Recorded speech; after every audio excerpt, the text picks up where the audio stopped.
दोस्तों, जैसा कि आप जानते हैं कि अभी हिंदुस्तान के अंदर में 2 स्टेट में इलेक्शन होने वाला है और इलेक्शन का मुद्दा क्या है वो देखिए। आज देश में जो महंगाई है, आप किसी भी सब्ज़ी में हाथ दीजिए 80, 90, 100 रुपये किलो, तेल, चावल, आटा, गेहूँ।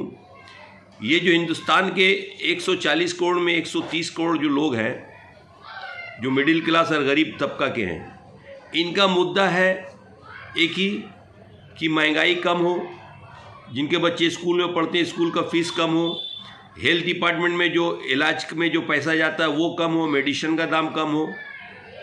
तो सारा देश का यही मांग होना चाहिए और देश चलाने वाले को ये समझना चाहिए। लेकिन आज देश किस दिशा पे जा रहा है, आप देखिए कि जहाँ भी इलेक्शन हो रहा है, बीजेपी सरकार और भी जितने भी पॉलिटिशियन लोग हैं, जितनी भी पार्टी है, इनका मुद्दा ही अलग है। ये महंगाई मुद्दा ही नहीं है। देश में कितने लोग भूख से डेली मर रहे हैं, हज़ारों हज़ार लोग, वो मुद्दा नहीं है। किसान खेती नहीं कर पा रहा, ये मुद्दा नहीं है। किसान के पास खेत में हल जोतने के लिए पैसा नहीं है, ये मुद्दा नहीं है। मुद्दा क्या है कि कटोगे तो बटोगे, बटोगे तो कटोगे। तो ये जब देश आज़ाद होने से पहले अंग्रेज़ ने इसी थ्योरी पे काम किया था, डिवाइड एंड रूल। और ये डिवाइड एंड रूल सिस्टम करके ईस्ट इंडिया कंपनी आगे और हिंदुस्तान पे अपना पूरा कब्जा करके यहाँ के 100 करोड़ के उस घड़ी जो आबादी था हिंदुस्तान का 70-80 करोड़, उस पर हुक्मरानी किया और उस पर हुकूमत किया और ग़ुलामी की ज़िंदगी कई वर्षों तक हिंदुस्तान के अवाम ने गुजारा। आज बीजेपी सरकार उसी रूट पे चल रही है।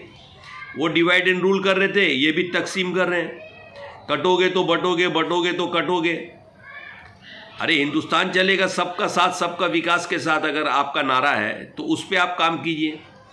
हिंदू, मुस्लिम, सिख, ईसाई, छोटा जात, बड़ा जात, हरिजन, इन लोगों को मुद्दा बना के आप गद्दी में शरीफ बैठने के लिए, और जो मिडिल क्लास के लोग हैं, ये आपका करीब 65 से 70 करोड़ आबादी जो है हिंदुस्तान में मिडिल क्लास का है, जो टैक्स पे करता है गवर्नमेंट को। ये टैक्स का पैसा लेके बड़े बड़े पूंजीपतियों को पैसा ऐसे दोनों हाथ से बांट दिया जा रहा है। कुछ चोरी करके भाग जा रहे हैं, विदेश चले जा रहे हैं, और उस टैक्स के पैसा का दोनों हाथ से ये सरकार उड़ा रहा है, जो आपको ये समझना पड़ेगा।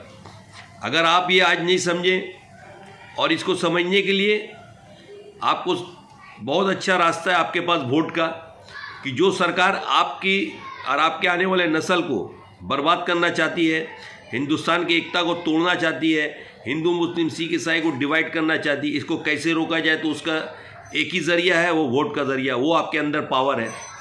तो ये पावर का इस्तेमाल आपको हर स्टेट में करना होगा। अभी 2 स्टेट में आपका इलेक्शन होने जा रहा है, झारखंड और महाराष्ट्र। अगर आपने ये डिसाइड नहीं किया तो आने वाली नस्ल और जो जनरेशन है, ये आपसे सवाल पूछेगी, आप इसका जवाब नहीं दे पाएंगे। आप देखिए, किसानों को 1500 रुपया दिया जाएगा, स्टेज पे ऐलान हो रहा है। अरे 1500 रुपया महीना में किसान अपना फैमिली चला सकेगा? आज आप थैला लेके बाजार जाइए, 500 रुपया लेके जाइए, 3 दिन में आपका 1500 रुपया ख़त्म। बाकी का 27 दिन किसान कहाँ से खाएगा? उसका फैमिली कैसा चलेगा? तो रेगुलर जो रोज़गार जो होना चाहिए, आज 40 से 45 करोड़ नौजवान आज बेकार हैं, जिनके पास नौकरी नहीं है। बड़े बड़े डिग्री लेके वो चपरासी का काम कर रहे हैं या कहीं पर हॉकर बन के डाला लगा रहे हैं। तो ये सबको ख़त्म करने के लिए मैं पूरे हिंदुस्तान के आवाम को रिक्वेस्ट करूँगा कि आप अपने आने वाले नस्ल को अगर बचाना चाहते हैं, यहाँ के मिडिल क्लास को बचाना चाहते हैं, गरीब तबका को बचाना चाहते हैं, तो आप इस मुद्दा पे बात कीजिए सरकार से, और इसी मुद्दा में बात होना चाहिए। ये मुद्दा ही नहीं है किसी भी पार्टी का और ना ही रूलिंग गवर्नमेंट का। और रूलिंग गवर्नमेंट जिस तरह से टैक्स का पैसा, जो आपका पैसा है, ये किसी का भी सरकार का या किसी सरकार के बाप का पैसा नहीं है। ये हिंदुस्तान के 140 करोड़ जो आबादी हैं, उनका पैसा है, जिसको 2%, 3% आदमी को सौंप दिया जा रहा है, और उसका नाजायज़ फ़ायदा उठा के लोगों को भिखारी के तरह इस्तेमाल किया जा रहा है हिंदुस्तान में। देखिए, आने वाला वक्त ऐसा ना हो कि आपके पास ना रोज़गार हो, ना आपके पास कोई नौकरी हो, ना आपका कोई कारोबार चल रहा हो, और जो 10% जो है बड़े लोग जो है जिनको ये सरकार, बीजेपी सरकार सारा पैसा उसके हवाले कर रही है। आने वाला दौर में ऐसा नहीं हो कि आप और आपके बच्चे और आने वाले जनरेशन भिखारियों के तरह लाइन में बड़े आदमियों के दरबार के नीचे खड़ा रहे, ताकि कुछ पैसा दे दे तो उनका इलाज हो सके, कुछ पैसा दे उनका बच्चा पढ़ सके, और कुछ पैसा से उनका घर संसार चल सके। तो ये सरकार जो है इसी थ्योरी पे जा रही है, और पब्लिक को बेवकूफ़ बनाने के लिए, हिंदुस्तान के पब्लिक को बेवकूफ़ बनाने के लिए, कटोगे तो बटोगे, बटोगे तो कटोगे, ये नारा लगा के हिंदुस्तान को आज किस दिशा पे ले जा रही है। आप देखिए कि एक ही मुद्दा है, हिंदू मुस्लिम सिख ईसाई का मुद्दा, छोटी जात बड़ी जात हरिजन, और विकास का कोई मुद्दा नहीं है, एडुकेशन का कोई मुद्दा नहीं है, हेल्थ के ऊपर कोई मुद्दा नहीं है, ना मेडिसिन दवाई के ऊपर कोई मुद्दा नहीं है।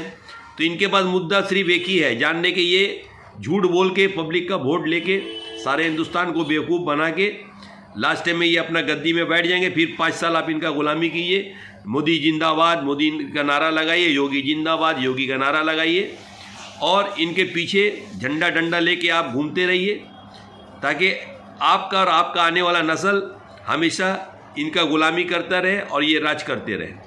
तो इस गुलामी को तोड़ने के लिए, इस गुलामी का जंजीर को तोड़ने के लिए पूरा हिंदुस्तान के आवाम को, पूरा हिंदुस्तान में जो जितनी भी जाति हैं, इन सबों को एक जगह होके अपना फ्यूचर, अपने आने वाले बच्चों का फ्यूचर को बचाने के लिए, इनको जो भी स्टेट में इलेक्शन होता है पहले इनको वहाँ से उखाड़ के आप फेंकिए, और इन लोगों को उखाड़ के फेंकने के बाद जो नया सरकार आता है, इस सरकार से भी एक ही मुद्दा होना चाहिए कि विकास का मुद्दा हो, स्टूडेंट के पढ़ाई का मुद्दा हो, इलाज का मुद्दा हो, यही मुद्दा पे काम होना चाहिए। तभी देश बचेगा, आपका आने वाला नस्ल बचेगा, और तभी जाके देश तरक्की करेगा। और ये पूरा हिंदुस्तान के अंदर में अगर थोड़ा बहुत आप देखेंगे कि लोगों का जो परवाह है, लोगों को कैसे हेल्थ सुविधा दिया जाए, लोगों को कैसे एडुकेशन दिया जाए, लोगों को कैसे नौकरी दिया जाए, ये हमारे वेस्ट बंगाल में जो सरकार है टीएमसी का, श्रीमती ममता बनर्जी का, ये बहुत हद तक काम करती है। और इनके वार्ड के जितने भी काउंसिलर वगैरह हैं, जिस जगह हम लोग रहते हैं वहाँ पर भी देखते हैं, जितने भी काउंसिलर हैं ये बहुत बढ़ चढ़ के काम करते हैं, लोगों का हेल्प करते हैं, चाहे वो बीमार हो, या किसी को पढ़ाई का मुद्दा हो, या किसी के घर में कोई परेशानी हो, तो इन लोगों का मदद करते हैं। ये तो काउंसिलर है, इनका एक लिमिट है, लेकिन इन लिमिट से बहुत बढ़ के काम करते हैं। जैसे हम लोग वार्ड में रहते हैं 134, 135, 1, ये सब जो वार्ड है यहाँ पे हम लोग को देखना मिलता है। इस तरह का काम बंगाल में भी हर वार्ड में होना चाहिए, जो नहीं होता है ये वार्ड से सीख लेना चाहिए। जिस तरह ये लोग गार्डन नीच के अंदर में एक छोटा काउंसिलर होकर जो काम कर रहे हैं, और इनका सपोर्ट सरकार भी करती है और हमारे मेयर भी करते हैं, तो सबों को लेके ममता बनर्जी चल रही है। और ममता बनर्जी बहुत सारा जो बंगाल में काम करे, ऐसा पूरा हिंदुस्तान में काम होना चाहिए, और ऐसा पूरा हिंदुस्तान में काम हो, इसके लिए मैं आपसे रिक्वेस्ट करूंगा कि सबसे पहले बीजेपी सरकार को आप उखाड़ के फेंकिए, और जो भी सरकार अच्छा है वो मुद्दा पे बात करे, महंगाई पे बात करे, और ये तभी होगा तब जब अपना वोट उसके अगेंस्ट में देंगे। जब अभी तो आपका 2 स्टेट में इलेक्शन है, इसका आप सबूत दे सकते हैं झारखंड और महाराष्ट्र में, नहीं तो आने वाला वक्त में आपसे आपका नस्ल सवाल पूछेगी और आप जवाब नहीं दे पाएंगे। Thank you.